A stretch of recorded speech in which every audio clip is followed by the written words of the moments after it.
Hello there, and a very warm welcome to wherever you're watching us from or listening in that case, because I know we have a lot of fans on Spotify. We're, of course, talking about the Monday Night Live podcast with me, Avnish Hegde, and of course, going to be joined in by my mates Nikhil Popar and Akshay Kumar Swami. And as you can see, evidently on your screens, we are all wearing our IPL jerseys. Me in the latest blue of RCB, Nick's in the traditional CSK yellow, and Akshay, of course, wearing the RCB SRH mixture for jersey. But we'll talk about that. We'll talk about, of course, MS Dhoni breaking in silence. We'll talk about Ashwin in the TNPL and whether he's reinvented himself as a batter. We'll talk about Sam Curran, a man who's gone and take a hat trick, a fifer, and 50 in the same game. Has that ever been done before? We'll also, of course, look ahead to the West Indies South Africa game and talk about India's spin frailties in Colombo against Sri Lanka on Sunday. Lots of that and much more, including the GT20, the 100. If you want it, we got it. And we'll, of course, start with the IPL. But first and foremost, introductions on this Monday,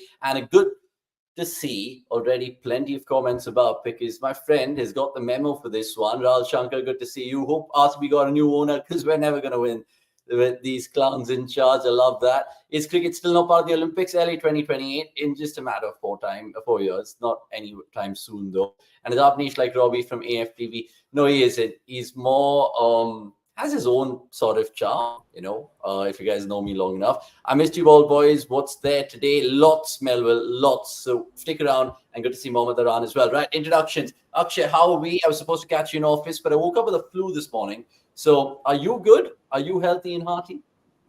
I mean, yeah, physically, yeah, but mentally watching the Olympics and the number of fourth place finishes, I don't know how many more fourth place finishes can my heart stand. Very unfortunate. The latest one being, of course, Lakshya Sen. It's been a bit disappointing, so to say, today. But yeah, hopefully, the hockey men tomorrow they take care of all those Monday blues.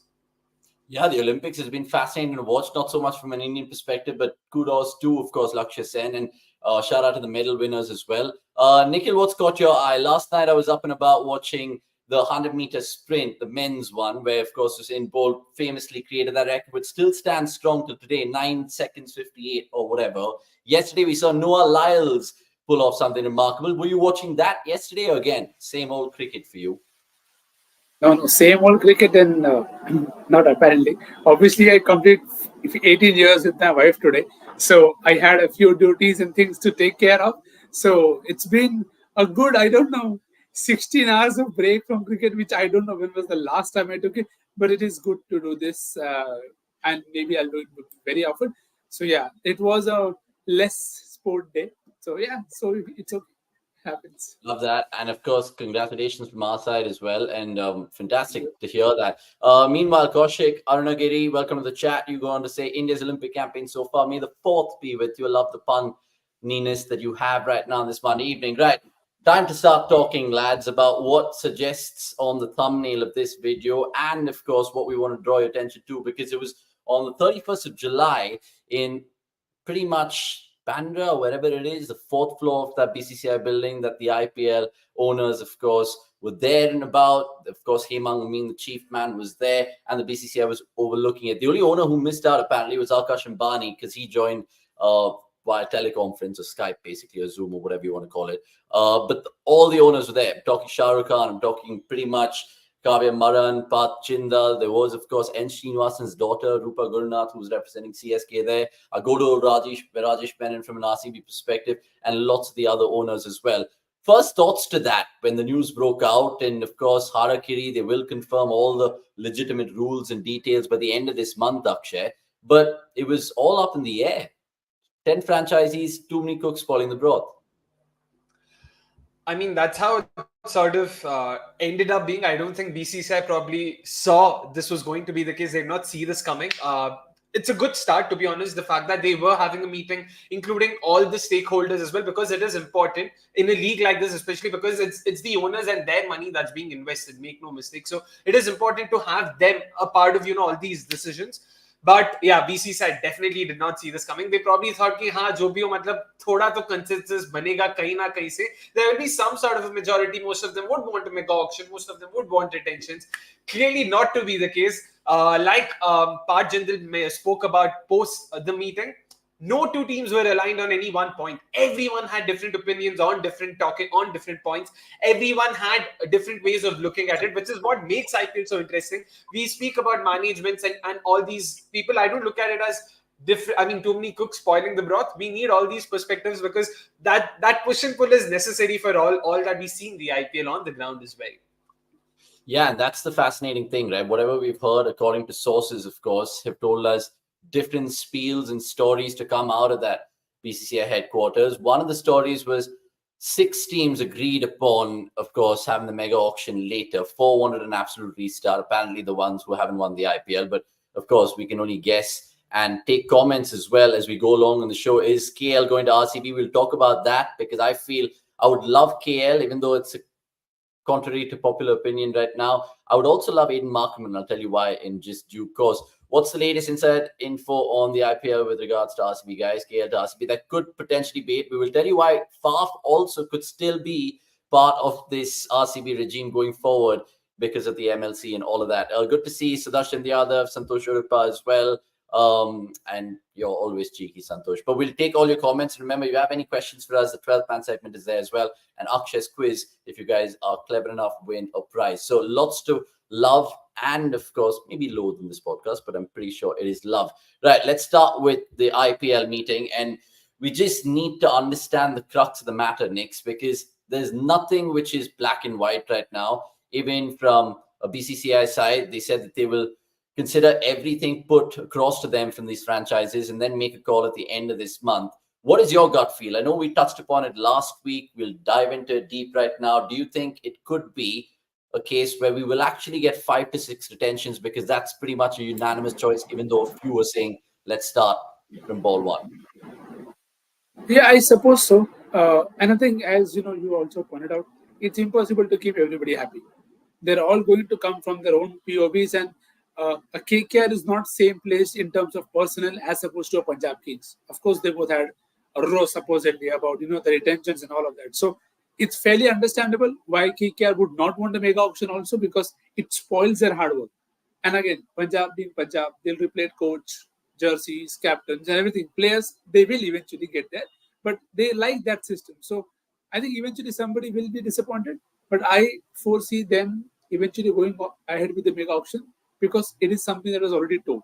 Now, you cannot go back and say that, okay, let's not have the mega auction, because teams had planned. Events have happened in the past which were taken into consideration that there will be a mega auction this year. So I suppose there will be a mega auction, and the number might be 5 to 6. If you want to have more people, I think there could be a case of being an option of 2 to 3 RTMs as well, because I'm sure a team like KKR or even SRH may want that part.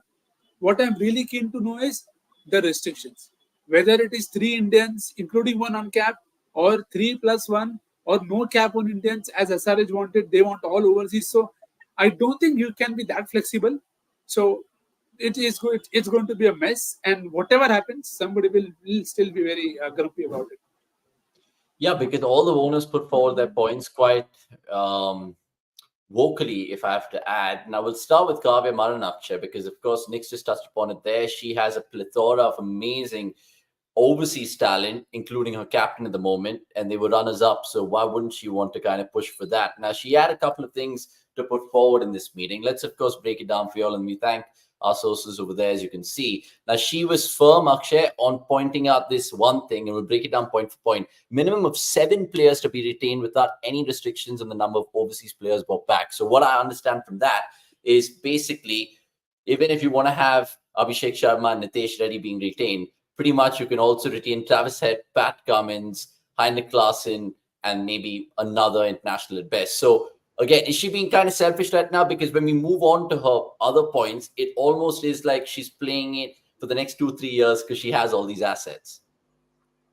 See, at the end of the day, each team is only looking after their interests. So I'm not going to sort of blame her. If I were in SRH's place or in her place, I would have also wanted whatever works best for my team.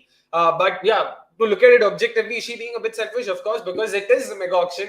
And if you want to retain 10 players, then it sort of defeats the purpose of having a mega auction in the first place. Also coming to sort of, her wanting to retain all these players, in the short term, sure, it might help, but availability, all of those factors also need to be taken into consideration. And in terms of the second point as well, of not wanting to impose a cap on how many overseas players, how many capped or uncapped Indians. I still sort of understand, not having a cap for capped and uncapped Indians in terms of Indians should be looked at as one unit and not necessarily as domestic and international players. That's still understandable, but with overseas players, yeah, the pool is small. Sure, you can say कि यार इतने सारे overseas players हैं पूरी दुनिया में, but there's only a handful who are worth their salt when it comes to IPL. So, given that, you would want a freer market, you would want more names to come in the auction. So, yeah, on that front, I'm not sure what will happen.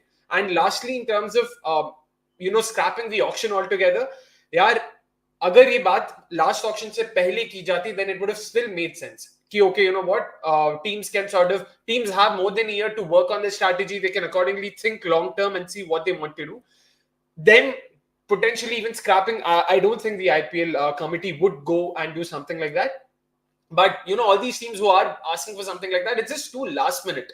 You cannot possibly expect a mega auction to be scrapped just 4 months before it's scheduled to happen. It's too late, and it's also unfair on a couple of teams. I know there'll be a bit of RCB bias there, but make no mistake, there's a reason why RCB released the players they did, and same goes for LSG as well, and to a lesser extent for Delhi and Lucknow as well. I mean, Punjab as well. Because of which it's unfair on those teams, because the rule clearly states कि बस 3 साल का contract है, 3 साल के बाद players के contracts खत्म हो जाएंगे, you will have a mega auction and you will continue it from there. So given that, I would be very surprised if a mega auction does not happen. And yeah, as far as Kavya is concerned, it's fine. She's definitely right in her place, but you can see where she's coming from over there.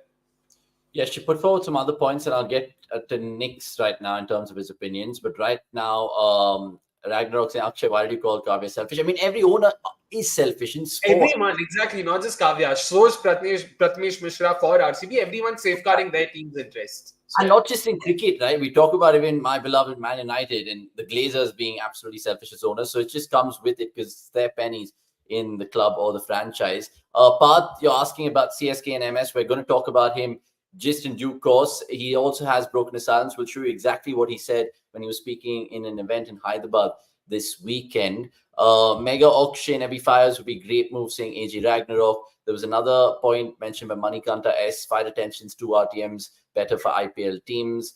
And another couple of points coming in over there from Introspect. But keep your comments coming through. This is why we build a community on cricket.com. But Nick, I just want to ask you Kavya's second and third point, really, which is the rule on obviously 7 players, but she's saying to be retained without any restrictions on the number of overseas players brought back, which is what Akshay spoke upon. But then the other point, which is requested the IPL not to impose a cap on the players of overseas as well as capped, is uncapped Indians the franchise could retain once the IPL finalized retention numbers. So I'm guessing she's coming across and talking about players like Samad and Nitish Reddy and Abhishek Sharma, more importantly, and people who they've deeply invested in for the last 3, 4, 5 years. They should also kind of have some sort of, I don't know, lenience towards that. Do you agree? Yeah, I mean, it is understandable why you would want that, because there are franchises who have identified some youngsters and they have it's their scouts and their system that has brought them to the system. Now, if you take that away from them, that is kind of unfair as well, because then you're not rewarding that system in its entirety. So, and it's at the same time, it's also tricky slope. So whatever number you get to, it has to be very, very smartly moved, that you cannot have every bit of it, but you can still take the cherry. Maybe you try and prioritize that, okay, we give you 6 as a number. You take 3 Indians, 3 overseas. Your call. As Akshay said, I don't think there should be that bifurcation that capped Indians, uncapped Indians, capped overs, kuch nahi. 6 number, 3 Indians, 3 overseas, retail. And I agree with you on that. And I think that'll be the consensus. And I won't be surprised if that's actually the ultimate rule passed over with the ICC, is the IPL and the BCCI, I beg your pardon. So let's see if that happens, because what she's also spoken about is retaining maximum overseas players. You can understand that from an SRH's perspective. Like I said, she also said there could be 3 options down the line for player retention. A, either a plain retention process. B, a combination of retention and the RTM, which is a right to match card, which you can exercise. The last time it was exercised was 2018. So she's thinking of bringing back a couple of things. Just to finish with Kavya and her points in this meeting that she made, She also pointed out that players prefer to go on the auction because they felt the retention amount was on the lower side. Now, that is something which is quite evident and it's coming to the fore as well. We'll give you examples. Maybe Bishnoi this year could employ that exact sort of point she's mentioned. She's also said in favor of having mega auctions every 5 years and just having a mini auction for the 2025 season. Again, she's kind of locked and loaded with her batting Arsenal, bowling Arsenal. So again, she's talking from her team's perspective more than the league's perspective. And finally, based on the number of players retained, the IPL could determine an amount which the franchise then would negotiate with the players. Point 1 and point 3, guys, and Akshay, I'll come to you on this. The fact that if you're an IPL player right now, right, you're thinking to yourself, bro, I can actually put my name back in the auction and guys will ridiculously bid for me, such as Harshal Patel, how he got 11 crores odd again for Punjab. No one would have thought that. But he's also kind of used the auction to kind of get the big reaps. Bishnoi can do that. Akshar for Delhi, if he kind of gets earmarked as that 6 crore, 8 crore bracket, he'd be like, bro, I'm literally one of the valuable resources right now. So talk to me about that and how the league can get a stronghold of things with the players and the agents in today's IPL. Yeah, those are actually very valid concerns, brought up by Kavya, because in IPL, unlike most other leagues, you can probably argue that IPL has one of the lowest, sort of buying power for players. There's hardly anything in their control when it comes to, their salaries, how much are they going to be paid and all of that, because everything happens in front of you and you can't control it. It becomes that much more trickier. And with retentions as well. So till the last mega auction, retentions happened based on slabs, which meant, once again, players either could go for 12 crores or 8 crores. There was no in between. It was either 8 crores or 4 crores, nothing in between. And this is why players felt, I know I'm not probably worth 16 crores, but I know I'll definitely get more than 12 crores if I enter the auction. So why do I have to be retained? I might as well enter the auction and see how it goes. So because of which it becomes very tricky. So I do agree with the last point that Kavya mentioned, wherein probably there shouldn't be any slabs as such. You can probably decide how many retentions or how many positions can be filled before the auction begins. So let's say if they go ahead with 6 retentions, teams are now sort of let free in terms of negotiating with their players and arriving at the fee, whatever it is going to be, and then take it forward from there. So if a team is good at negotiating, so be it. I know this might sort of lead to, teams sort of paying a lot under the table and actual actual money deducted from the purse can sort of go haywire. But this would actually help players also arrive at a better market price for themselves, because at the end of the day, perception also matters. For example, if I'm a player and I'm being paid whatever X crores under the table, but I'm being paid only 3 crores, sort of from the purse, it would ऐसा लगेगा कि यार मतलब नहीं यार I'm definitely worth more. वो ego आएगा. So because of which, probably allowing teams to sort of just let them negotiate with players and not simply fixating on slabs would be the right way of going about it.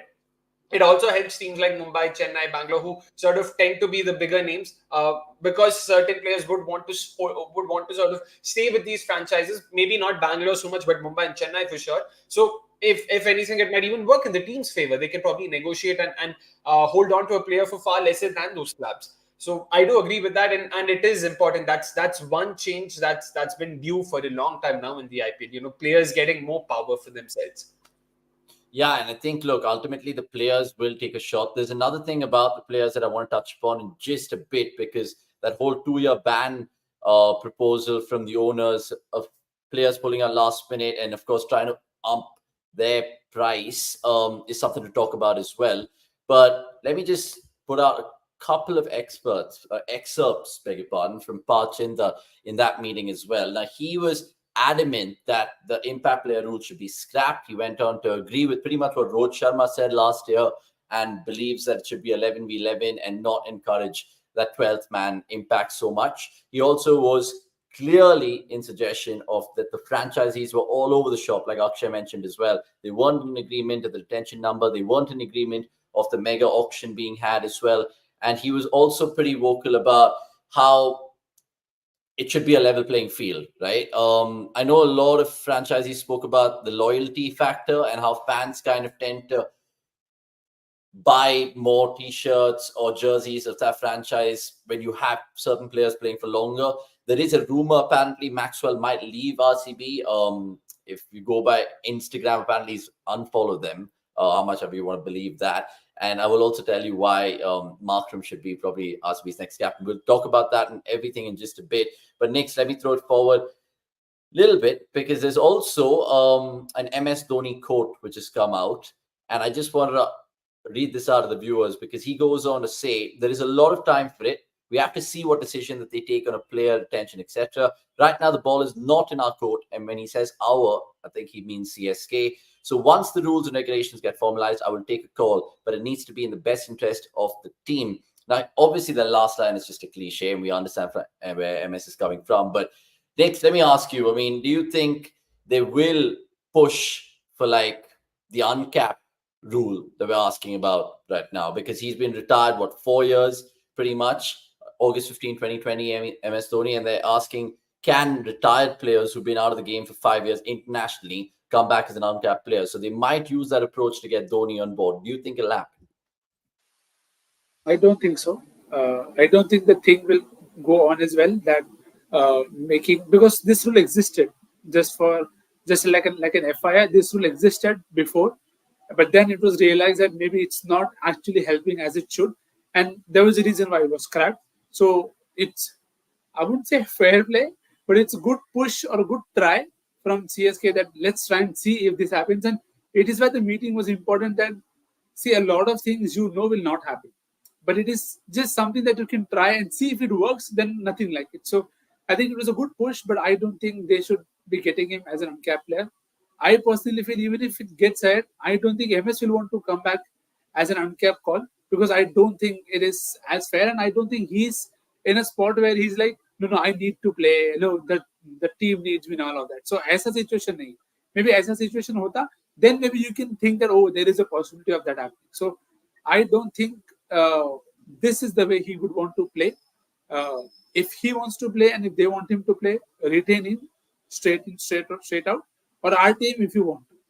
Otherwise, I personally still don't think he should be playing this tournament. I think it's done, because it is not fair on the team to build towards someone unless he can be very sure that he'll play for a couple of seasons. Because this, I'll take it season by season. I don't think it helps in a new auction cycle. It helps in the old auction cycle because, yes, the mega auction will only be after a certain point of time. So at this point of time, I personally don't see him playing. And if he plays, he has to be played as a retention guy only, not all this uncapped and other trickery, to use the word used.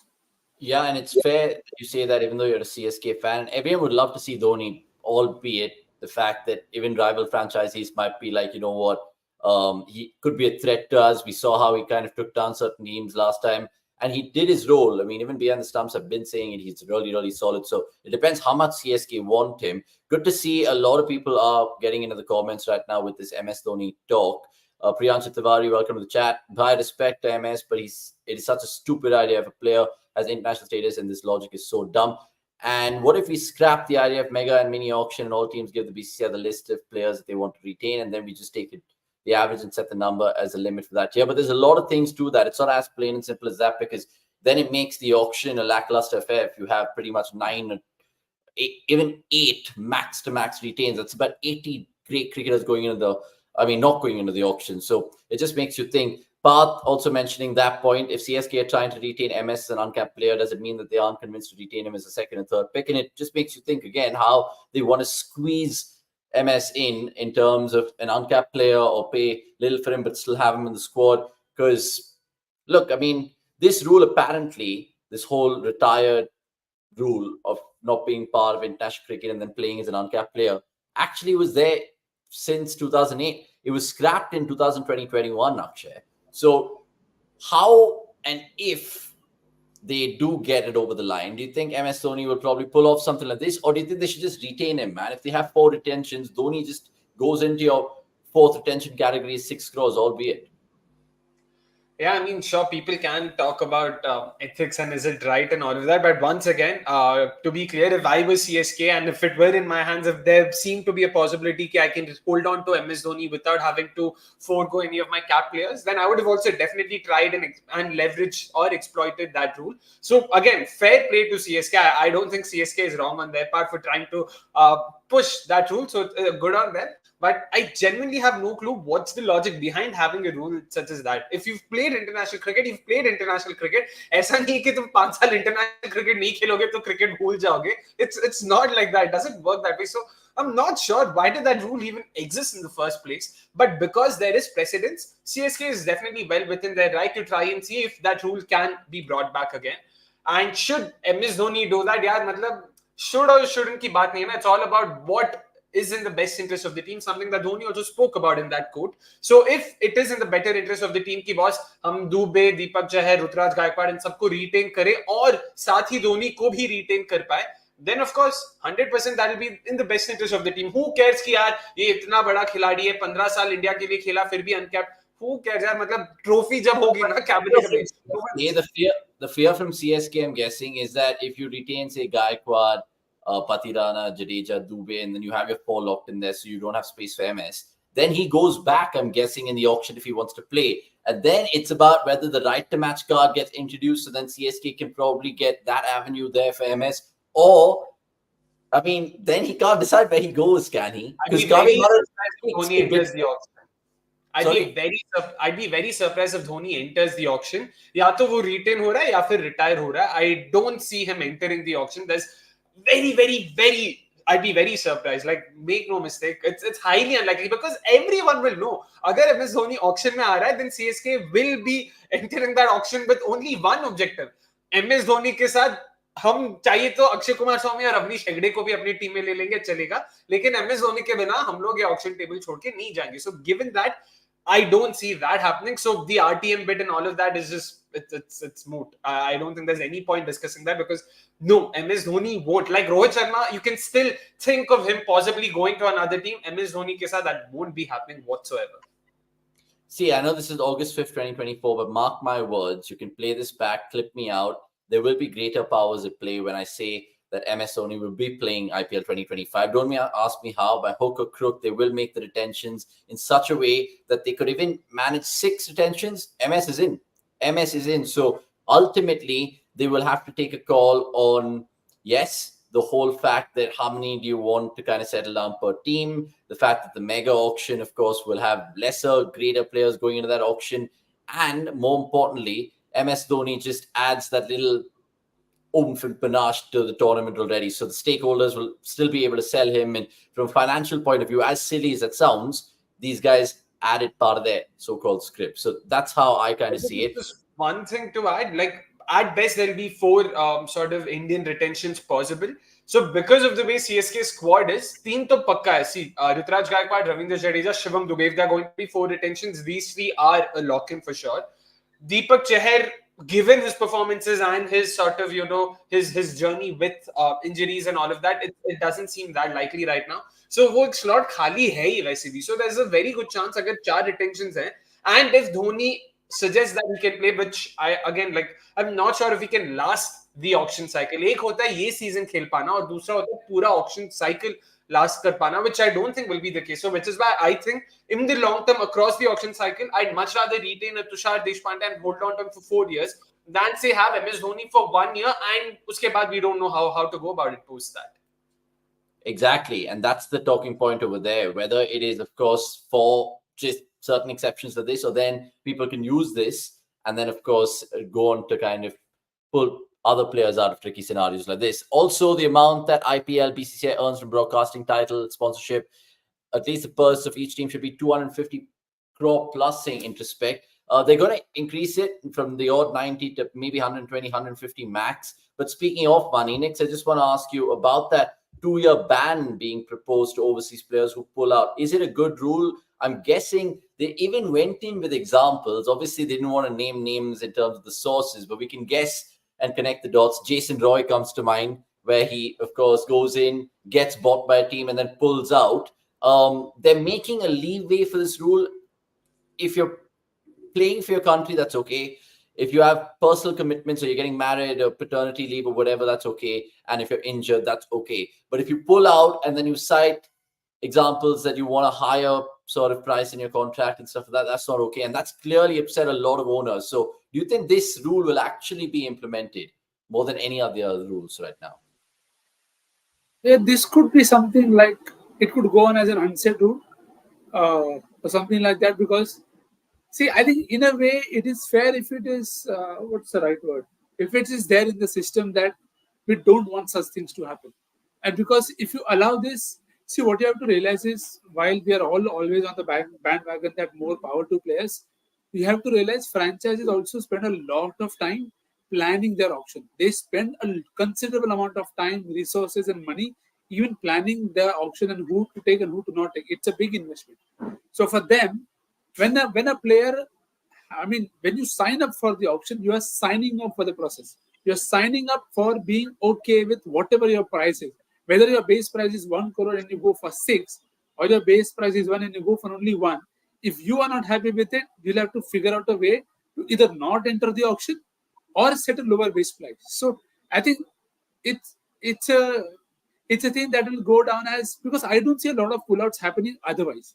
It's just been a couple of players. Some of them have done that for personal reasons, and it is good that they've specified that we are not after players for honoring their national commitments or their personal reasons. This is only because it's like if you're trying to game the system, we want the system to game you, which I think is a fair way to go about it. Now, whether the 2 year ban works or not, I don't know. But it is good to have something in place that it's like the same thing. Like if we are on board with a company and we don't go and join them, the companies blacklist us. So it is something that happens in corporates as well. So I'm fine with that thing happening. What is the terms and conditions? Completely up for debate. But I think it's a fair rule with the leeway that you know the reason. As long as you know the right reason for it, then you go ahead and pull them out of the system for a couple of years. Fair play. Yeah, I mean, all these players are taking advantage of it. I mean, Sai Madhav pointing out Hasaranga this year. Can you put this cap in reverse? Naniko, if you like this video, and please, all of you all do, I will put this cap in reverse. How about that? So look, if you guys are joining us right now, please subscribe. Please tell a friend about cricket.com. There's lots of conversations to take forward with you all.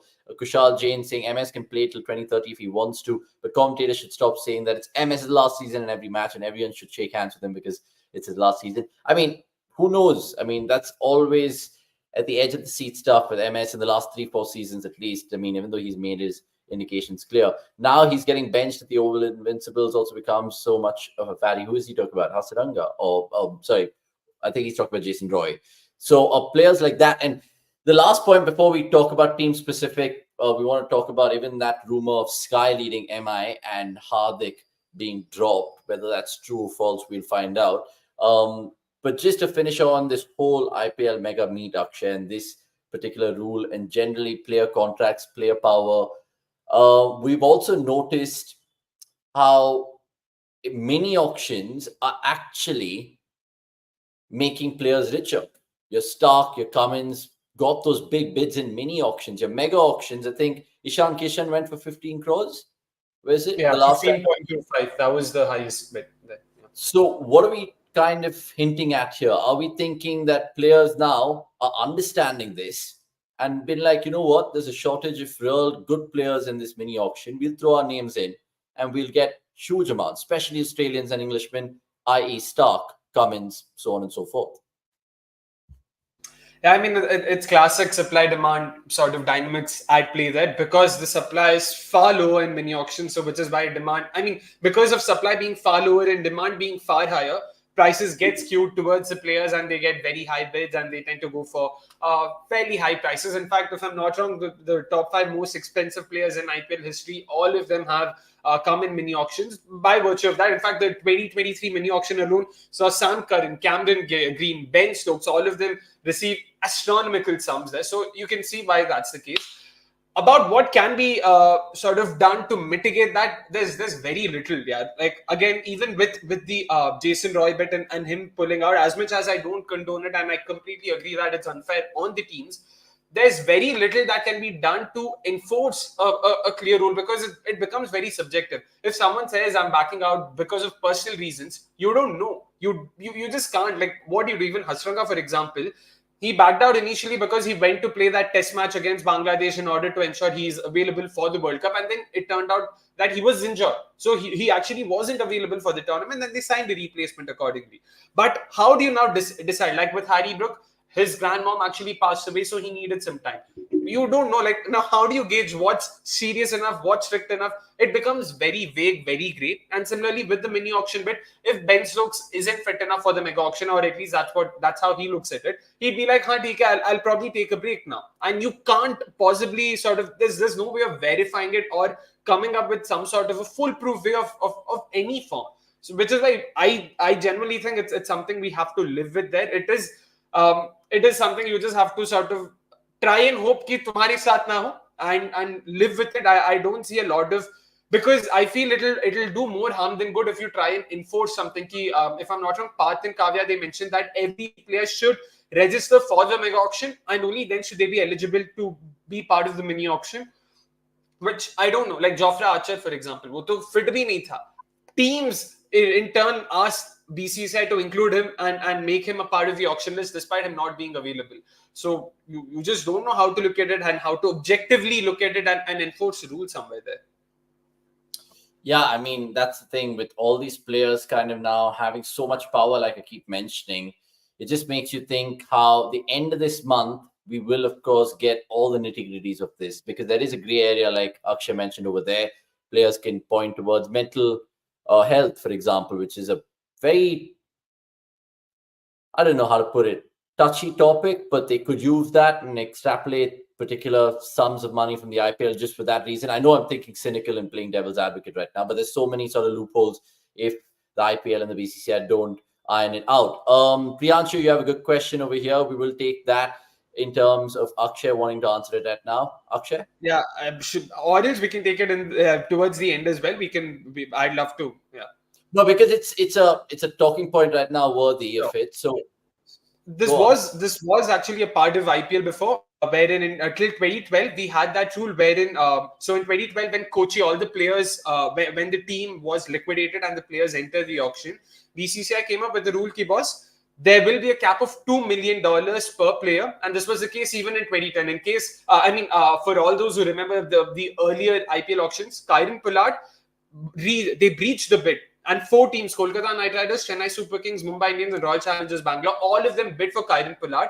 And then there was a silent bid that happened after they breached the cap. Same happened with Ravindra Jadeja. Deccan Chargers and Chennai Super Kings, both of them bid till $2 million, post which a silent bid was sent across, and then whoever won the silent bid got the player. But the problem with that was there's no transparency. You actually don't know what's happening, and there were a lot of accusations made. Lalit Modi spoke about how Andrew Flintoff's Andrew Flintoff at the auction was rigged. I mean, his purchase at the auction, and he named a few other players as well.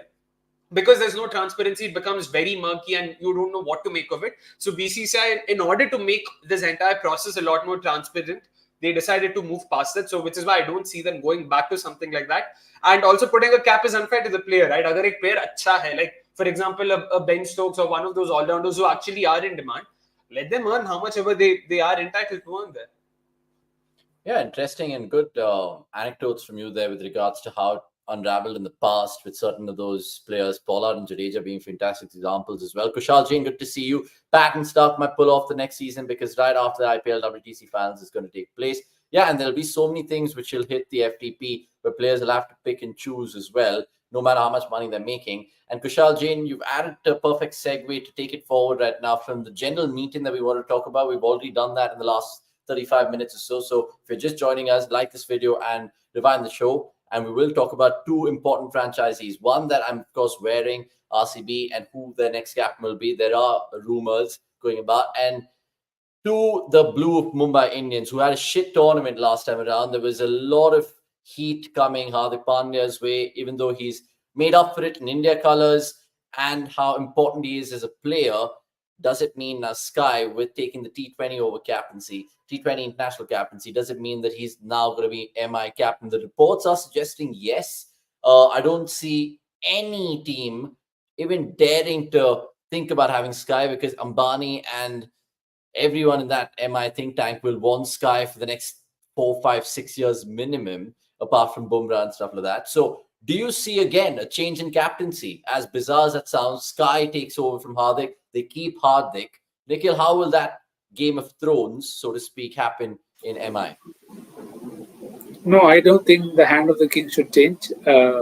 so to speak. It should be where it is because it will be very, very, very knee jerk and very. See, it's there are two ways to think about it. One is okay, they are being very practical. They are being very ruthless. Where how they were with Rohit, that we are giving you this many years, you did not do this in the last few years, so we are moving on.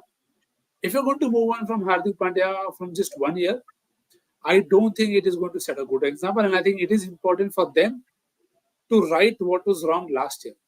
And making Hardik captain wasn't the wrong call. Sacking Rohit maybe wasn't the wrong call, but how they handled the entire process was clearly wrong in terms of their communication, in terms of how it came across to the fans. And we saw it, we covered it enough in our fan camps as well. So I don't foresee them changing. There should be a clear message from MI that for the next auction cycle, Hardik will be our captain, hoping that he's fit. As long as he's fit and available, I feel Hardik should be their captain for enough number of times. And then you can go ahead and think about it. Because if you change it now, the cat is going to be among the pigeons. And then anything can happen. Literally anything can happen after one season because then the trades are allowed. So, Abhi, maybe you'll not be able to see people off to other teams. But if another season goes like this where you don't see, and see, it's all very, outside noise that we don't know how good the team feels inside, whether there is unity, there isn't, there is groupism and all of. We heard so many stories of Rohit, Tilak and others. So we don't know what to trust. So if they go ahead and make the change, I think it will only add more fuel to that fire.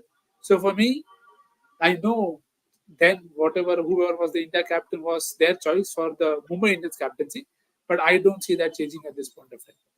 Okay, interesting. I just want to get Akshay's thoughts upon that in terms of how things will move forward in Mumbai Indians. But let me just quickly take some comments right now. The direct hit saying, I don't think MI will be able to keep Rohit.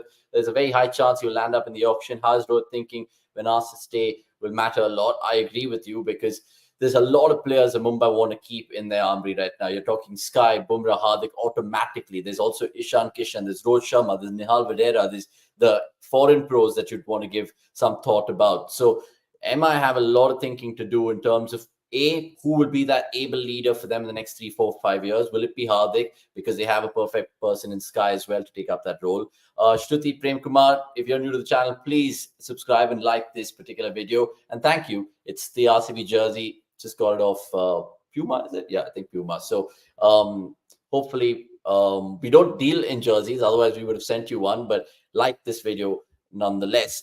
MI core won't change at all. Hardik, Sky, Bumrah, Tilak are staying for sure. How did I forget Tilak's name? Beg your pardon. So others should stop dreaming. If the rules permit, Rohit will stay as well. So where do you stand, Akshay? If you were Akash Ambani, for example, how will you chop and change? And would you make Sky your captain because now he's T20 international captain of India?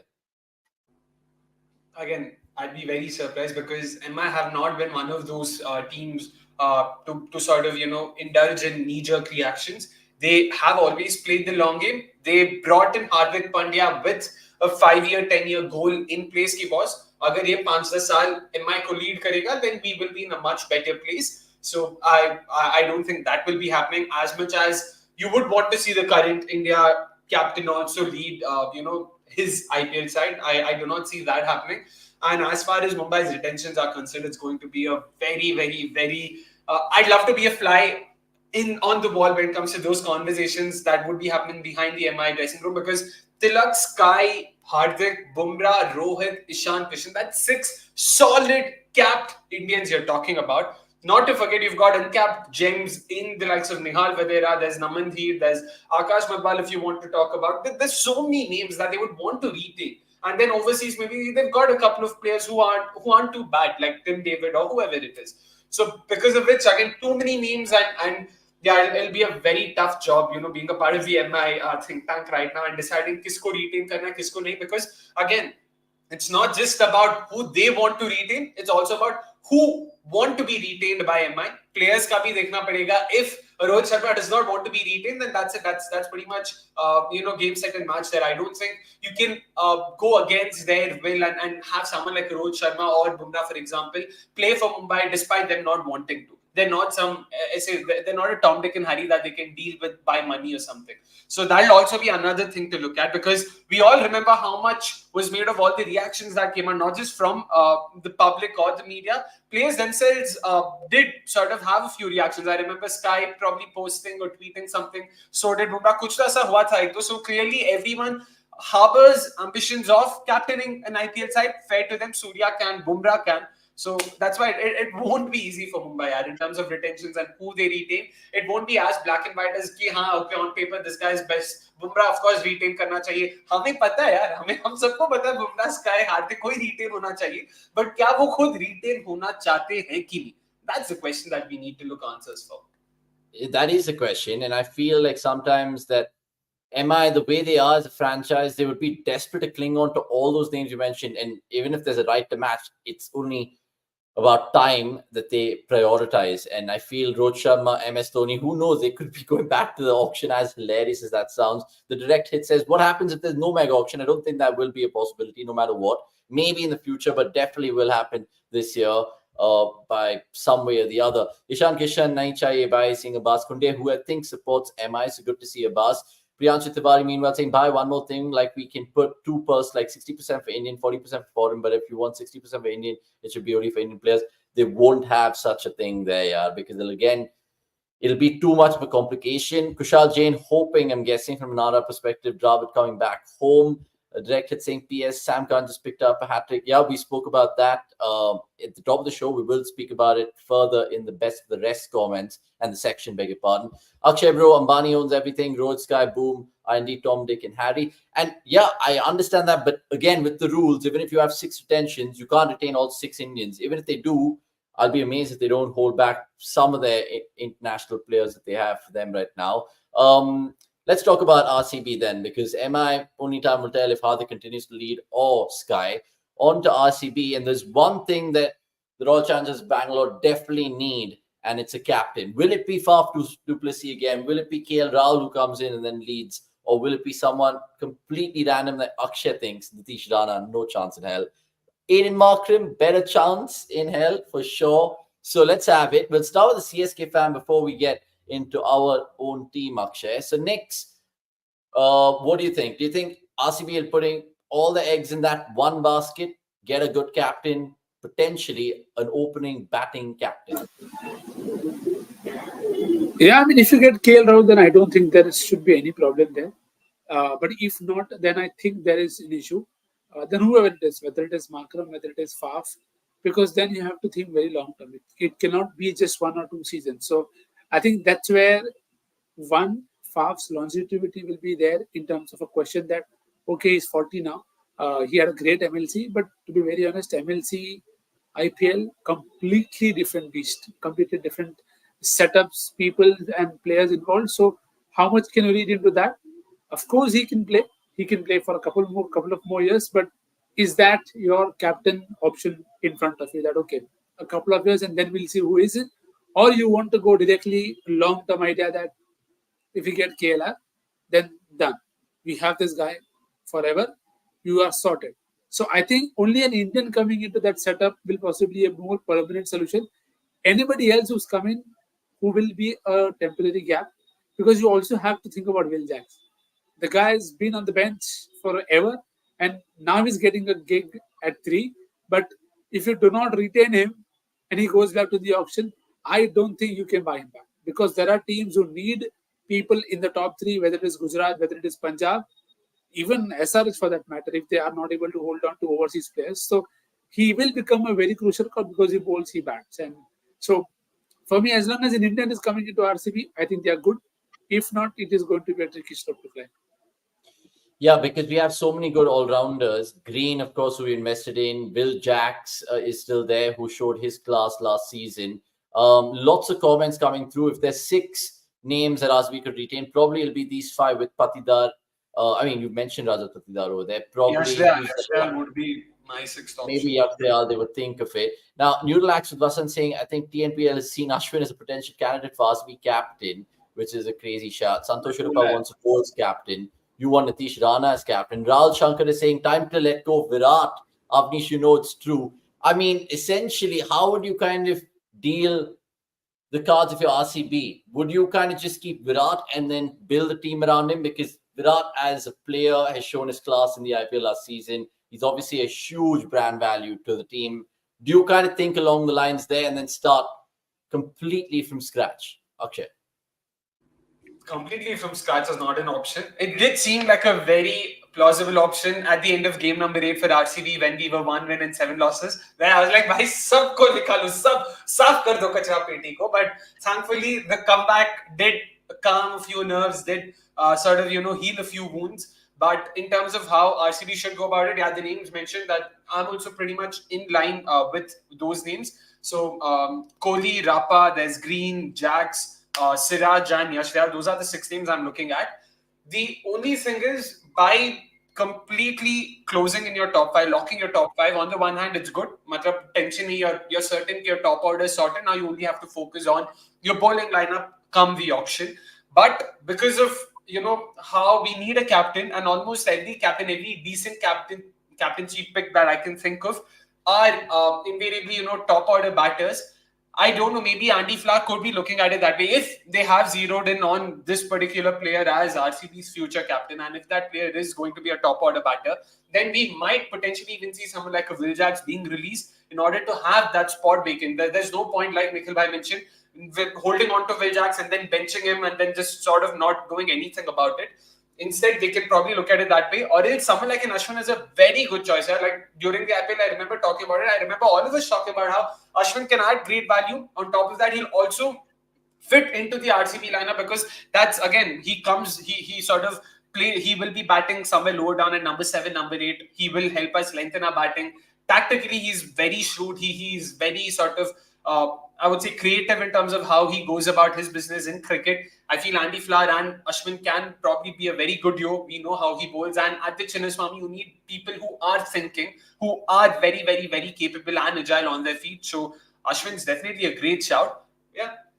No, 1 second. So with Virat, let's address the elephant in the room. Are we on that page that we want to move on from Virat already and start completely from fresh? Because what he's shown us last year gives us amazing confidence. It's not like I ever doubted Virat in RCB jersey, and obviously the fanboy in me is speaking loudly right now. But generally, even if I take the bias opinion away, I would still see Virat as a massive value add in that team, right? As your opening batter, you get anyone there. And I know people are jokingly saying already, Akshay, it's 50 for none, 6.5 overs, KL and Virat are opening for RCB, and RCB fans will be livid, right? So are you also kind of looking at the right profile of captain? Because Aiden Markram is a name that I really like, who I think should probably not stick around with SRH anymore because there's so many other things happening there. I think he'll probably get a good long rope right now. Virat likes him. I think Virat and Markram go back a while because Markram's first tournament as South African captain, Virat was opposition captain. So there's a lot of things to like there. I understand Rohit is an automatic fit. I understand KL is an automatic fit. I understand even potentially who else. I wouldn't say Nitish Rana and Ashwin is an automatic fit. I'm not there yet. I'm definitely not there yet. But I genuinely feel either make Virat the captain again or get KL as your captain and build from there. So I'm all for KLR to be LR. Okay, KL, I agree with you. KL, I genuinely think KL is good enough. I know there are a lot of jokes being made about अरे क्या खेलेगा भाई वो फिर भी KL है and I'm happy. I'll live with it. I know it won't be ideal, but having someone like a KL at the top captaincy, he's not been very bad. He's not been too bad a captain. I know this season wasn't the greatest. There were a couple of really bad games for him, but I would still rely on him much more than a lot of other captains that way. And Aiden Markram कहाँ खेलेगा? Top 5 तो तुम्हारा sorted, तुम कहाँ number 6 पे खिलाओगे Markram को? See, ideally, Maxwell, with him moving out and how big of a balance he's in that team, I just think Markram has been kind of exceptional with the ball. I'm not saying the best off spinner going around, but he can do a job. I feel like with Andy Flower there, he'll inject that little bit of a fighting attitude in Markram even more. So he will probably be complementing Virat in terms of going at it, be literally fast, but who can bowl. Why would you want that? Because we finished top 4. Where will he bat? It's not his bowling. Where is he going to bat? Kohli and Markram open. Nah. But you're anyway open with KL, right? You're opening with KL if KL comes back in. It's still an Indian option here. So why are you wasting an overseas option on Aiden Markram, the opener? Will Jacks is peak. Will Jacks is definitely an upgrade over Markram. I see him as fourth massive value adds. Captain material, opener material, all-rounder, kind of can bowl in like the odd away game in CSK and KKR and stuff. And more importantly, he's a proper batter, bro. Who can bang it. Who can absolutely bang it. Bang it. 3 साल से तो bang नहीं किया ना. Will Jacks is definitely an upgrade. Barring that captaincy bit, Will Jacks ticks all the other boxes a lot better than Markram. So why would you release Will Jacks and go to Aiden Markram? That's really a downgrade. I just think Aiden Markram could be a shot in the dark, but it could work out well. It's better than Aiden Markram ko open kara ke captain karate ho. I'm not okay with the idea of Ashwin because again, there's some expiry date to that. I don't even like the fact that Nitish Rana, your choice. I mean, I don't know how he's not a choice. I'm just saying thing. I was thinking out loud. I never said Nitish Rana has to be RCB's next captain. And would you kind of consider the entire auction cycle? Like I agree with consider, Fred, would you consider say Siraj, Patidar, or Green as captain? Let's bring Nicks also into the conversation right now. If RCB don't get a new captain, Nicks, apart from Virat, who's the captaincy material in that team from last year? At this point of time, I don't think anyone. Unless there are domestic options that you think can handle everything going around in that system, with Andy probably being the guy who takes the calls and the captain being the one who executes it. Because, see, we discussed Siraj enough to think about him as a captain. It's a long way away. Rajat Patidar, he's just come into the system in terms of a few good IPL seasons. It's a long way to go for him to becoming a captain of the side. And of course, see, this is where we are not privy to the conversations they have in the setup in terms of who all are part of that leadership group. And which is why it possibly rules out those two. Jackson, Camden, I don't think are players that will relate to in terms of Bangalore and the culture that RCB brings. Because here you're not only thinking about one person, you're thinking about a person who can connect a lot of dots for RCB. So again, I may be missing a few names, but I can't think of anyone who immediately comes to mind. Yes, Siraj and Patidar are the two big names in front of you. But at this point of time, Siraj already has a lot to think about his bowling. So I would not want to give him any captaincy duties. So you will have to chance, Siraj. There's no chance that conversation's even going there. I mean, I love him, sure. But generally, I mean, last year when the tournament started, I was like, let's not retain him. Forget captaincy talk. RCB already have great top four with Virat, Jax Green, Rajat. They should medal with his top four, saying AJ Ragnarok and Mohammad Aran reckoning. What about QDK as captain opener? Slightly left field, but could work, asks Mohammad. And then Rahul Shankar saying, convince AB to come out of retirement. It's never going to happen, mate. Never going to happen in a million years. And Rahul, you tell me, and the rest of the guys tell me, seriously, if you guys had to invest in a new captain for RCB, who would it be? You had anyone to take from the world of cricket right now, hypothetically, realistically, unrealistically, who do you think you would take? Who would you want to take? Would you take Rohit Sharma? I mean, is that a clear fit of the bill at the top of the order? Roko for RCB, that'll be crazy, but I don't know. Saroj KR also suggesting that right now. Rahul saying, no use talking about what RCB should do. The management is living in their own world. Remember, we were Jolzari Joseph.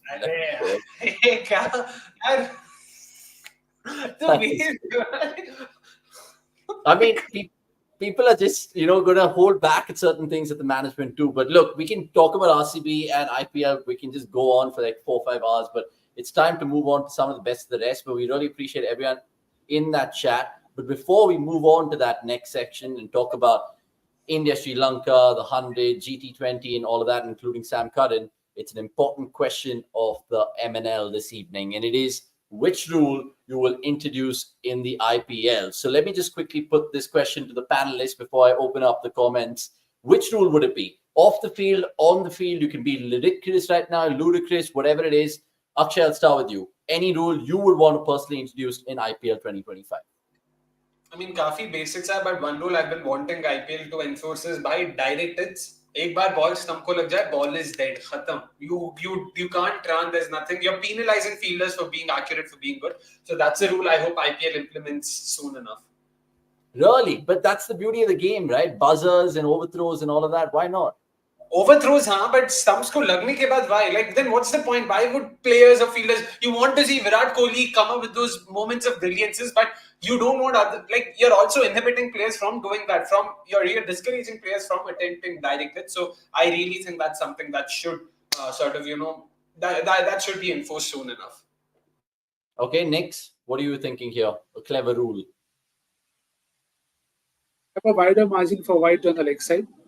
We have gone past that stage of negative bowling and stuff. So we'll do that. People are scooping 360 degrees, so have a better margin. We saw a lot of subjective wise this year itself. So that has to come with specialist third umpires or specialist TV umpires, because without that, I still remember that Travis had run out. And I don't think I will ever forget it, where he was clearly out and they still gave it not out. So before new rules get specific and specialist third umpires, that is first, and then have a wider margin for wides. Iske baad, I'll remove leg byes in next edition. Okay, love that. I would suggest two rules. One would be have a rule where in the starting 11 you have to have two local players. So if you're RCB, two players from Karnataka, two players from Maharashtra, if you're MI, so on and so forth. So the grassroots of those teams becomes almost like an RCB academy, an MI academy, a CSK academy, and you see proper a conveyor belt even further, even in the IPL space. So that's one. Two is I generally think, like football, in the knockout phases, you should have a home and away leg.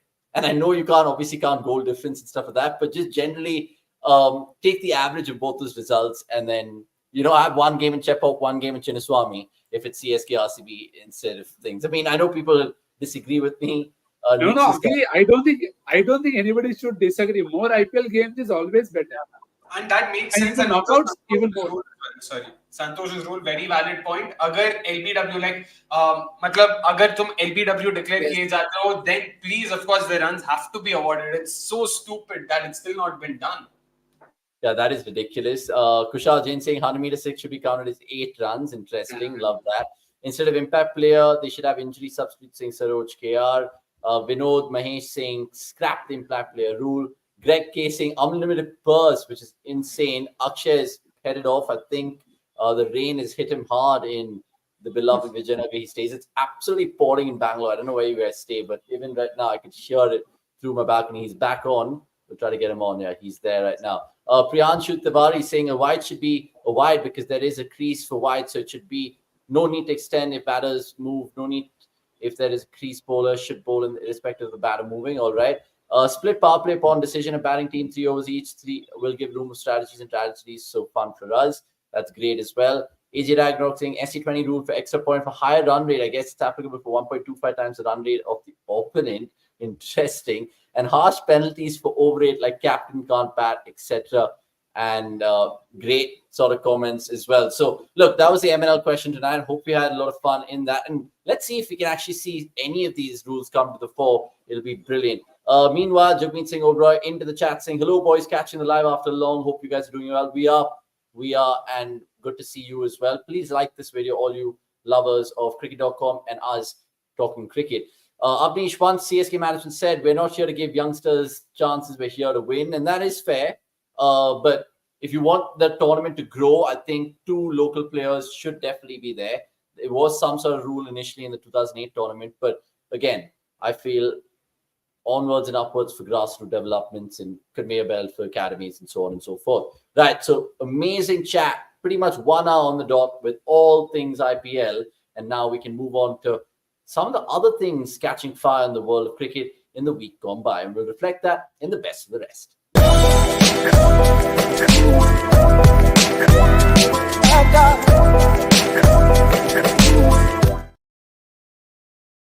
Right, best of the rest. And I know Akshay and Nikhil and Somesh as well got together to do that second ODI review, and it's available on YouTube in terms of how India crumble and now suffer a 1-0 deficit in that final game, which happens on Wednesday. But point being, let's talk about that and whether it was, again, spin frailties coming to the fore for the men in blue. Is it a reality check for Gautam Gambhir? You guys can let us know. Let's just quickly reflect on that with Akshay and Nikhil right now. And I just want to ask you about a couple of things. And one is spin, guys, because it's been haunting us for a while.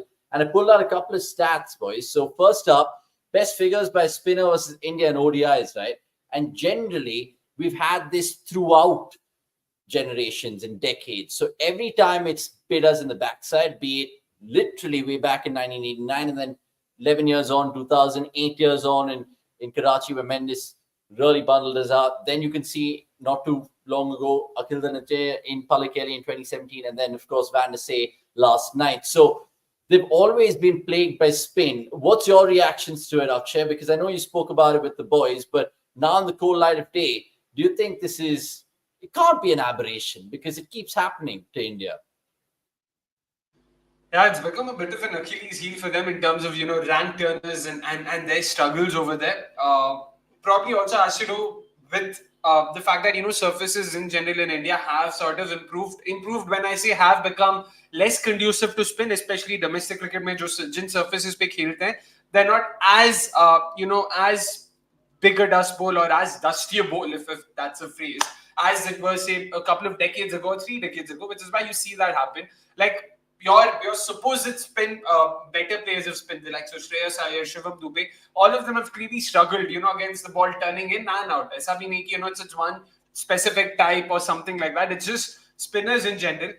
What to make of it, I don't know. I something we spoke about yesterday as well. I don't think it's like we can't really dissect into the technicalities of it because सबके अपने अलग techniques है, सबके अपने अलग stances. You can't it's different reasons. But somehow it just happened. It so happens that all these players have arrived at the same time and are playing for India at the same time. So it's sort of the perfect storm. So yeah.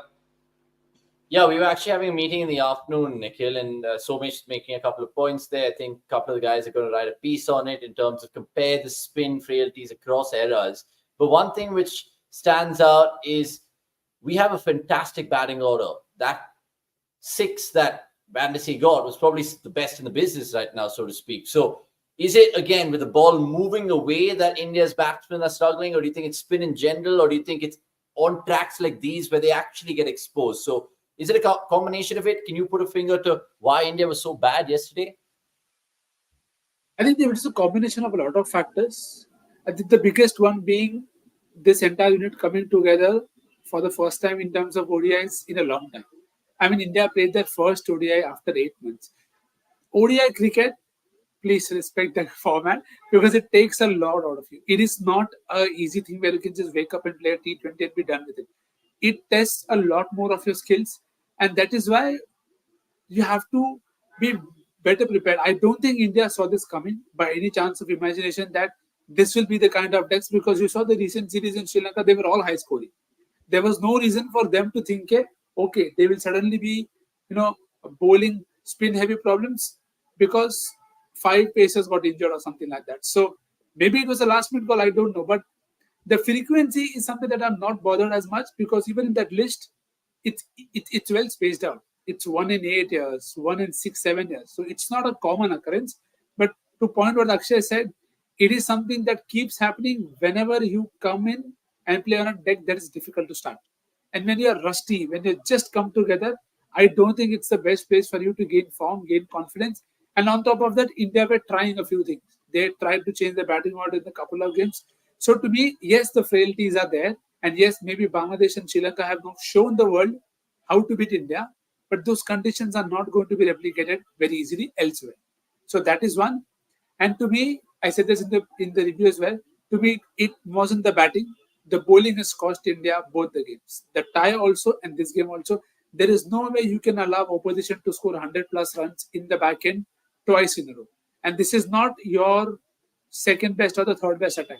This is as strong as your Indian attack can be, barring Bumrah, and Bumrah any which ways gets rested enough from bilateral. So to me, that in my mind is a far bigger worry because this will not keep happening. But lower order runs and all of this, it's been happening since a while. Yeah, it's good that you brought that up because it's 2 things which have been normal chinks in the armor for India across formats. One is spin getting to them.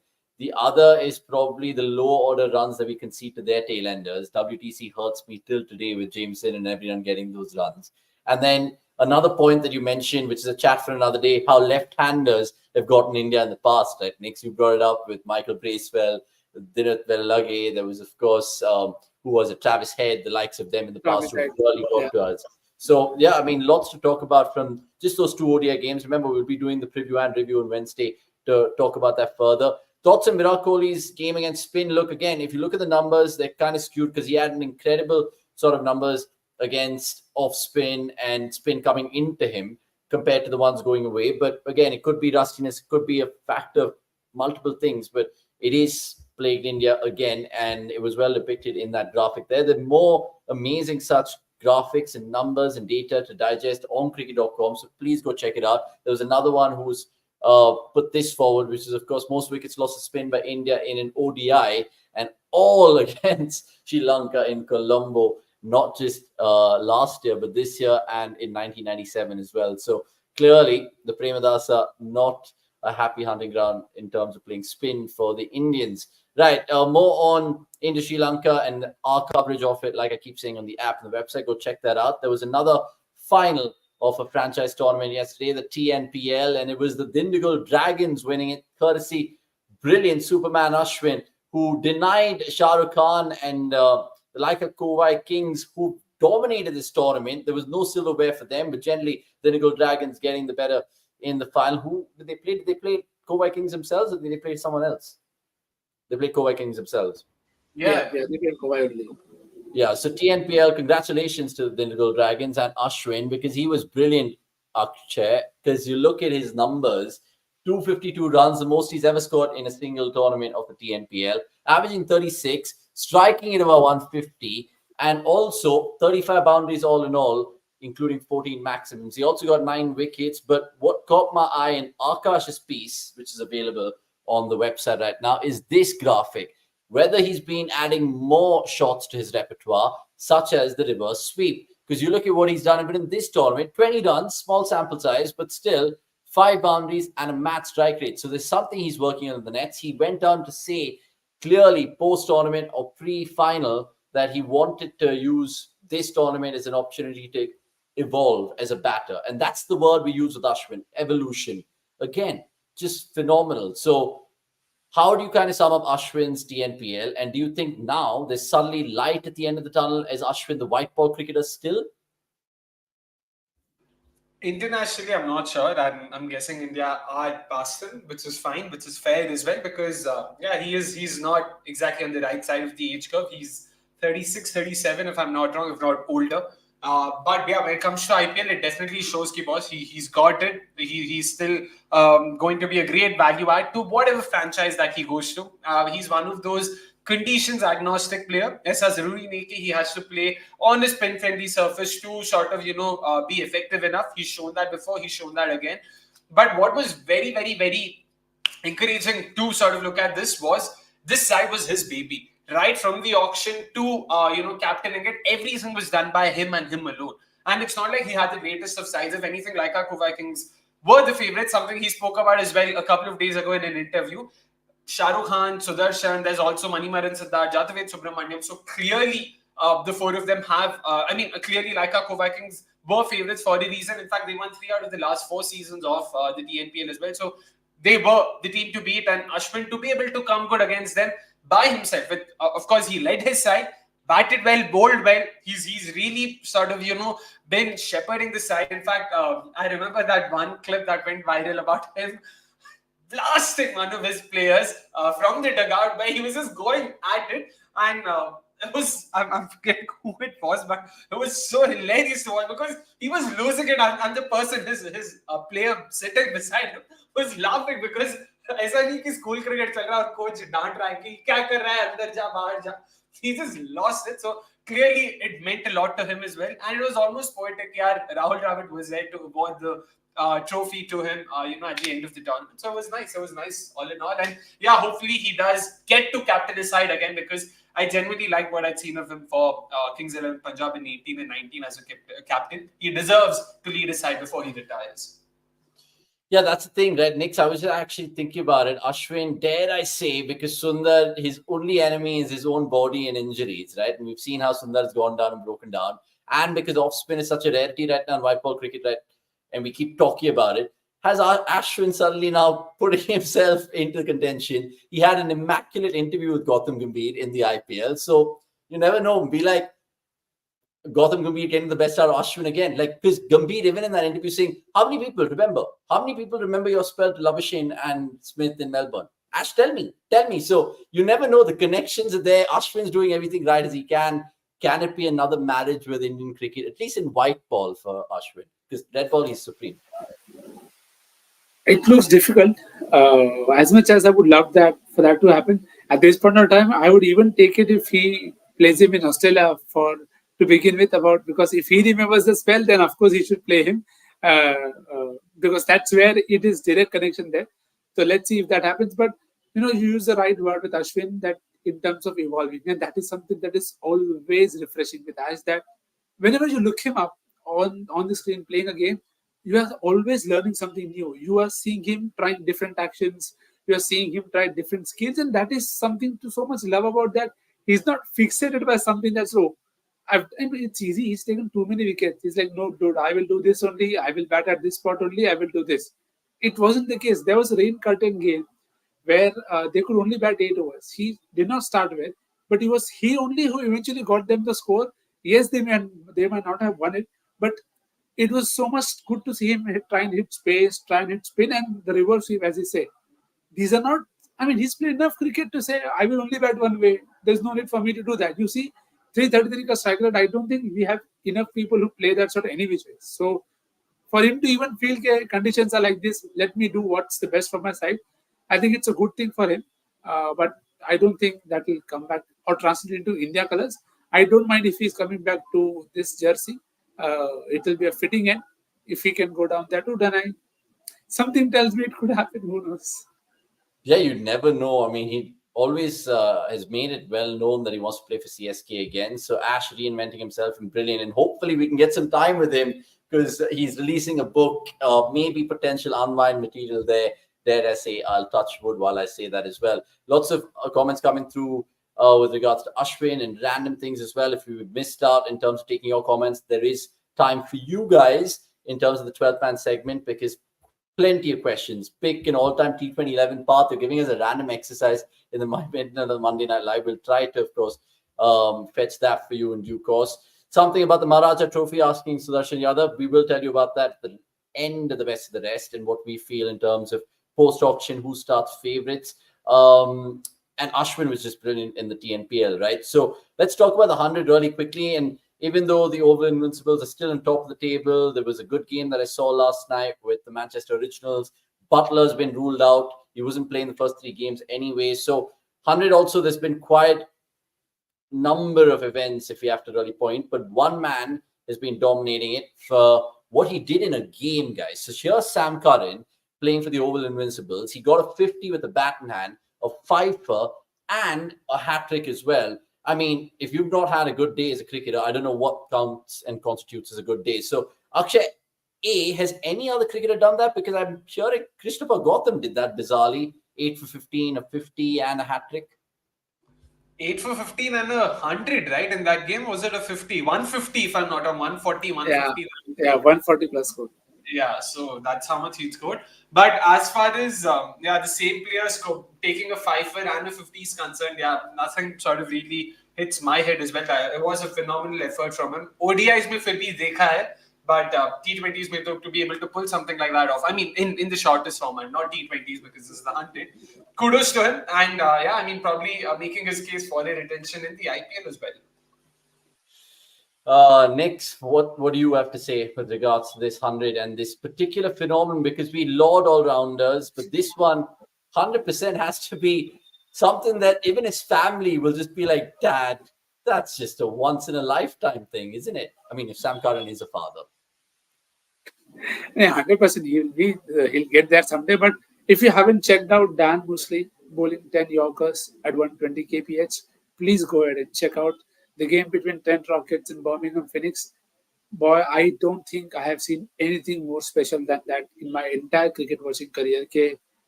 10 from 10. This is Lewis Gregory, Rashid Khan, Imad Wasim, Jordan Thompson. None of them can get the ball off the square. Lewis Gregory, Rashid Khan end up getting bowled and they end up losing the game. It was one of the best. As Jayamad Ali, as sometimes I hate these kind of calls where it's like you can't see it coming. but the execution from that guy. I remember Green Swamp when he was there on MNL, he was hyping this guy so much, but we had already seen him play, and it just tells you why following these guys is so much more fun because 120 पे Yorker डाल रहा है बंदा. He's a spinner. He bowled as a medium pacer. So best that I've seen. Trent Rockets have blown other games as well in the recent week only. But Dan Mosley 10 balls. I think they probably, yes, Sam Curran did those things, but I still think my biggest takeaway from the 100 will be Dan Mosley bowling. 10 from 10, bro. It's like a given, and the names are not small. It's not a random tale of a county, at the riverside. One of the best names in the world, and he foxed them all. So they're good. The 100, I asked for 100 and having close games, they've delivered. So thank you so much. They have, and I've been liking Harry Brook and his captaincy acts for the Northern Superchargers. Flintoff's coach there, so there was madness due with that regard. So look, plenty of comments coming through. Really chuffed to bits that all you guys join us normally on this Monday Night Live, 8 p.m. That's how it is. 39 episodes in right now. We just talk about lots of things cricket. I know you guys might tune in randomly, seeing the thumbnail, being like, who are these guys? Well, we're here in terms of growing cricket forward, in terms of just content that we love to provide you all. Right. There's Akshay's quiz that we have to talk about, but I just want to, of course, quickly just look forward to that West Indies-South Africa game, which there's not much international cricket happening, boys. So we have to kind of just talk about certain series which is happening soon. Now, West Indies, South Africa, 2-match test series. I don't know why they do it. They can't just fucking have a 3-match test series. I hate it. But nonetheless, West Indies have a good record at home of late. They made a couple of changes to their side, which toured England not too long ago. I know Kevin Sinclair got an absolute terrible ball from Mark Wood, which ruled him out of this series against South Africa. Alzarri Joseph, the RCB man, doesn't feature on this one. I think he's just being rested for a while. So Kemar Roach comes back in, and good to see the rest of the lads as well. Justin Greaves, another addition over there. And Brian Charles, only time will tell if it's Brian Charles Lara. It really isn't. It is some random new uncapped player as well. And the South African squad really quickly then, similar names, Babuma lead. There's David Bedingham, who gave a couple of pertinent quotes prior to the test match starting. And whether South Africa can really now compete in the WTC front remains to be seen. What are your opinions? West Indies, South Africa, will you watch it? Who starts favorites? Who will win it? Akshay, you first, and then Nikhil. I have the Olympics to watch, so I guess my priorities are sorted. But I'll definitely be following it. Might not watch it through and through, but I'll definitely follow it because it's also South Africa's first stop post the Dean Elgar era. So it's going to be interesting how they go about it. I know they played that series against New Zealand with the second string 11, so there's no point looking too much into that tour. But this time around, Ryan Rickelton will be opening for them most likely. So there's Ryan Rickelton, then there's David Bedingham to look forward to. Again, loved what I saw of him in that India series as well. So it'll be interesting. A couple of new faces, all in all, fairly inexperienced, fairly young, if I have to sort of look at it that way. So yeah, they would also want to prove themselves. So it will be interesting to see how South Africa progress, because it's once again one of those transitionary periods that they'll have to go through. Let's hope they come out of it the right way, and yeah, hope for them. WTC points at stake next, obviously, and you talk about Shamar Joseph probably playing his first test match at home.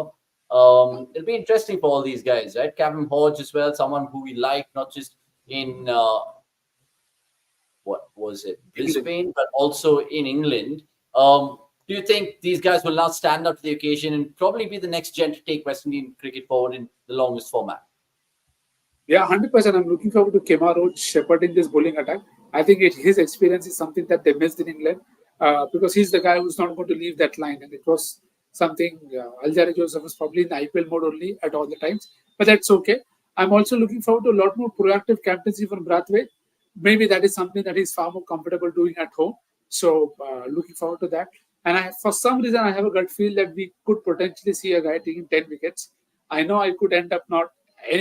Anybody may not take more than 5, but I just don't know why. It could be a series of Rabada or somebody else taking a very close 8 for or 9 for, and we could be discussing, oh, he could have almost got 10 there. But South Africa, West Indies, two teams, again, this time probably on par in terms of the people that they have and things that are at stake. It should be a good series, and all the time in the world to watch Markram bat. So hopefully he goes well as well. Yeah, Josh De Silva going to be promoted as vice captain with Alzari Joseph not being there. So let's see if that happens. Keegan Peterson, form, fitness, there was a lot of factors with that. Sudarshan Yadav. I know you've also asked for the Maharaja Trophy chat. We'll have that in just a bit. Mikhail Louis, absolutely love him. The fact that he looked really good, got a good couple of 20s, 30s in that England series. Hopefully he kicks on. Justin Greaves got back in. I think he got a 50-odd against Australia as well. Ryan Rickleton plays, in my opinion, in tests. Yes. Markram and Dezorzi. Yeah, Markram and Dezorzi, yes. And Stubbs at number 3 potentially. So that'll also be very interesting to see. So Stubbs at number 3, and then you've got, of course, Bedingham, and then there's Rickleton and potentially Kyle Viren, if I'm not wrong. So yeah, all in all, very young, very not a lot of experience. So yeah, that's why it'll probably be a bit exciting to see them. I don't know if they will go with Kyle Viren because I think he's been the more experienced in terms of keepers in that squad. There's Tony Dezorzi, who started against India. Whether he keeps his place, only time will tell. So West Indies, South Africa, it'll be good to see. I mean, Ian Bishop and Combs, I think Mike Hazeman will be there. So let's see how that goes. The last 5 tests have always been result-oriented one with West Indies, South Africa, all being won by the Proteas. So West Indies will have to do some catching up in that regard. More comments to take. We will, of course, take them in just a bit. But shout out to Abbas Kunde, Introspect, Hits, Santosh Chudappa, Apart, all you lovers of the MNL as usual. So like this video, it helps with the algorithm as well. Before we really finish the best of the rest, GT20, anything happening there, boys? Because some of the names, I'm looking at the squads and I'm like, how the hell is Chris Lynn still playing, let alone captaining? And then you look at, obviously, some of the Afghan lads there. There's someone like Ifti Chacha in one of the squads. Mohammad Amir, who was part of the blast in the hundreds, now gone to the GT20 to play cricket in Canada. So, Akshay, have you been focusing your side to that part of the world? अरे श्रीलंका से ही अभी 5 दिन पहले आए भाई. GT20 देखने जितना अपने पास नहीं रहा है. Like I said, Olympics and India only because of work. Indian cricket only because of work. नहीं तो मेरा बस चलता तो खाली Olympics देता और हर रोज रोते हुए सोने जाता बस. Okay, next GT20. Any fantasy cricket tips happening there from your end or Twitter? Yeah, just making Stoinis captain and David Vizay vice captain in that one game. But yeah, it's a good distracting series when you don't have anything to watch. You've had Afzal taking a few wickets here and there. Brendan McMullen is playing today, so hopefully he can get a good score batting first. So these are good tournaments to just watch and forget. Not everything deserves all of your time because there is. Nicholas Jordan going? Yeah, he had a couple of good scores as well. So that is also good. Bajwa, I think, had a century earlier. Bajwa ka dekha maine, yeah, I saw that. Yeah, so that is good. The more local lads, so to speak, come good, it's good for the tournament because that's how it will eventually catch up. Overseas stars, so sabke paas hai. Locals need to start doing. So hopefully that will also happen. Okay, interesting. So let's turn our attention really quickly then to the last 2 things we want to talk about in the rest of the rest because it has happened. The KPL for Sudarshan Yadav, one of the guys in the comments constantly asking us, and he went on to even make a comment recently saying, Mysore Warriors and Bengaluru Blasters a good all-round squad. I like the squad with Shreyas Gopal in it purely because I think that's a more well-rounded squad. Which one is Shreyas playing this time around? Let me just confirm. I know last year he was with Shumaga. Let me just confirm where he got bid. He got bid by a new team this time around for about a good price as well. So he's not a part of Mysore, Bangalore, Mangalore, Hubli. I know this much. So whatever remains. Gulbarga, is he part of Gulbarga? Then I know Padikkal's captain in Gulbarga. Vaishak is also there with Gulbarga. But Shreyas Gopal, let me just confirm that on that. But Samit Dravid, by the way, he got a bit. So he'll be a part of Maharaja T20 trophy. So it'll be interesting to see if he gets a game as well. He's a part of Mysore Warriors. He's an all-rounder. From what I remember reading off of him 5-6 years ago when he was playing under 13s here in Karnataka. But Shreyas Gopal, let's just check that. Nikhil, have you seen the squads? Mangalore Dragons is Shreyas Gopal. He's playing for the Mangalore Dragons, and that's a decent squad as well. I think there's KV Siddharth in there. There's other decent batters. Nikhil Jose comes to mind. I think they have him. So there's a lot of good Karnataka talent as expected in the KPL. Couple of RCB lads, Manoj Bhanage, who didn't get a game for RCB, will play this KPL. There's Krishnava Gautam. So look, if you guys are a lover of that, that starts I think on the 15th of August, and we'll be trying to cover it and make some noise around it. So good to see that. Anishwar Gautam also picked. Yeah, we did a feature with him, which is going to drop soon in terms of academies. So KPL onwards and upwards, and let's see how that really trickles forward right now. Let me just end the best of the rest with a somber note because the cricketing world is mourning today. Graham Thorpe, one of the best left-handers we've seen, 100 tests for England, potentially one of the best batters to come out of that generation in the 90s, early 2000s. Just wanted your thoughts about Graham Thorpe because 55, way too young to pass, Akshay. Yeah, definitely way too young. Never really saw him play live, but heard a couple of things, and it was more of his coaching stints that I remember. But all in all, it's still sad. I mean, when you hear someone like that, because it's a name I did hear a fair bit while growing up. So when you see all these people sort of pass away, you sort of feel that a part of your childhood has also gone away with that. I was just fact checking this, whether he's actually not scored a test run. I remember him scoring test runs for fun. I think he's got test runs, Santosh, but nonetheless, I'm a great guessing batter. before his first 100, that's what he means here. Okay, maybe he means that. But Nick, again, any recollections of Graham Thorpe? Wasim Akram apparently is just given a quote saying one of the best left-handers he's ever bowled to. It makes me think that, of course, Wasim bowled to Lara and the likes of those kind of lefties. So Graham Thorpe, one of the nuggets from English cricket. Yeah, I think if I remember it rightly, it's probably Joe Root who probably went up to him and wanted to take his advice in terms of how to go. He was also associated with England in terms of batting considered for them a couple of years back, and that's where I probably read how much Joe Root probably had a conversation with him in terms of how to get about. There was a period where Joe Root couldn't just convert those 50s into tons and something bigger. So I think again, unfortunate that haven't not been in that position of being able to watch him live, but it tells you when these guys get those roles, they are getting them for a reason because they were there that good in their skills. They may not have always had the numbers that you say the best names in the country have, but they add a lot of value to the game in terms of what they bring on the table. So, of course, I mean, he was ill since a while, but you still feel very sad and sorry that it's the cricket will definitely miss him. Yeah, I used to use that old Kookaburra bat, and of course, condolences to him and the family from cricket.com side. Right, time to move on then, because it's been a very, very long show, and why not? Because so much to talk about in the week which has gone by, but there's plenty more to watch this week. And I say that because you look at the cricket which hits our screens, lots of 100 action over there, because that's going to be coming to the business end of the things. Speaking of which, India, Sri Lanka, like I mentioned on Wednesday. There is Thursday, seeing West Indies, South Africa starting in the test match over there. Remember, Bangladesh, Pakistan also starts, I think, the 17th of August, but so much is going on with Bangladesh with regards to the current turmoil. Who knows how that's going to happen for them, but they will be playing that because it's part of the WTC. Right, time for the best part of the show, because you guys get some goodie bags and prizes if you call correctly. I'm talking about Akshay's appealing. In other words, how's that?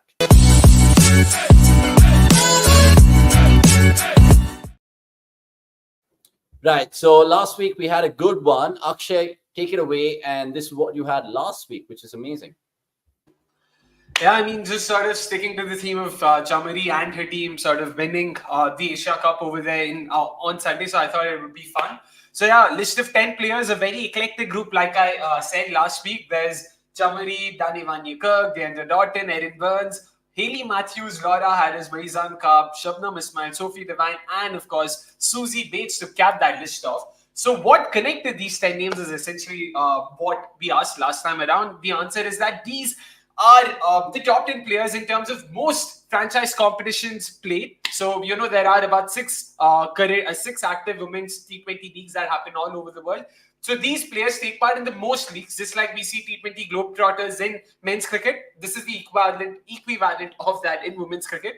What separates Chamari and Sophie Devine from the rest is that these are the only two players to take part in every active T20 league. So you name a T20 league right now that's happening in women's cricket, and Chamari and Sophie Devine are a part of it. From New Zealand to Fairbreak to West Indies to India to anywhere, they're a part of each of these 6 leagues. So that's what separates them from the rest. I don't think even in men's cricket do we have a player who plays in every league. Also because there are a lot more leagues, of course, there.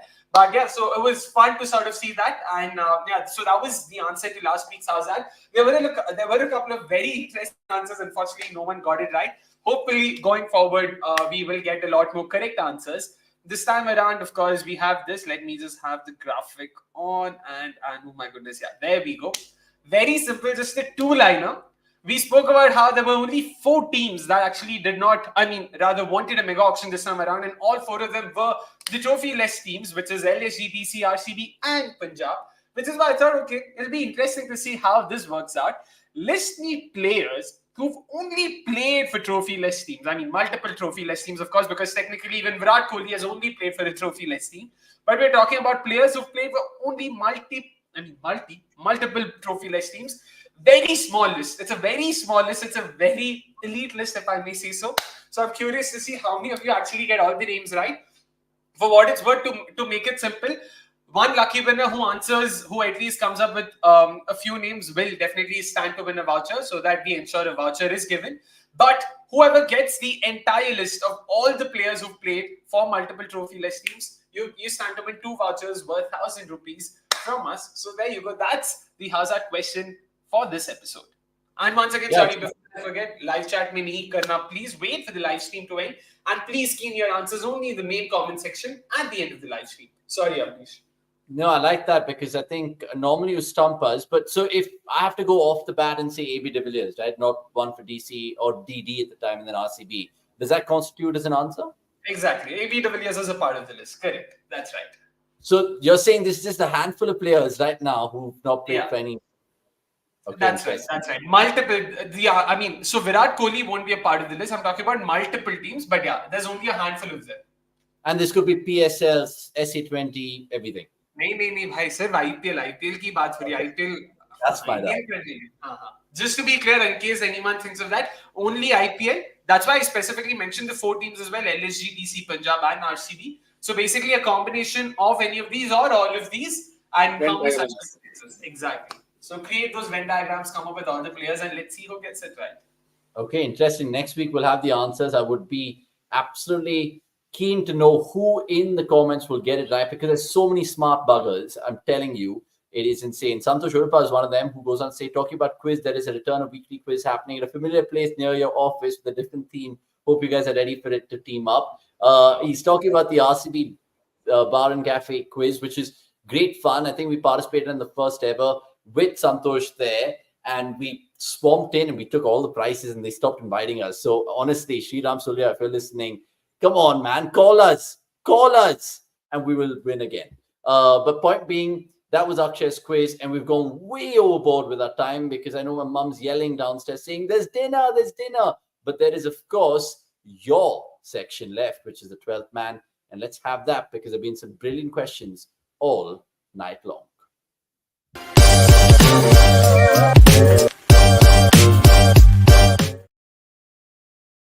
Right, so many random ones. We will try to take some of the ones which has caught our eye. Abbas Konde having plenty up his sleeve. Will the Women's T20 World Cup shift to another country? What do you think? Now, obviously, if you guys are living under a rock, Bangladesh, the country's in turmoil. They've protested so much that they've entered the palace of Sheikh Hasina, who've now fled the country. Apparently, she's on a plane somewhere crossing Indian territory. No one knows what's going to happen there. But from a cricketing front, even the Bangladesh test players who are going to tour Pakistan for a 2-match test series in Rawalpindi and Karachi, they haven't been able to practice in Dhaka or Chittagong or wherever in the country. So lots of turmoil there. Whether the World Cup will happen there, no, by the looks of things right now, but it will happen in October is what we understand. So I can give you an answer for that.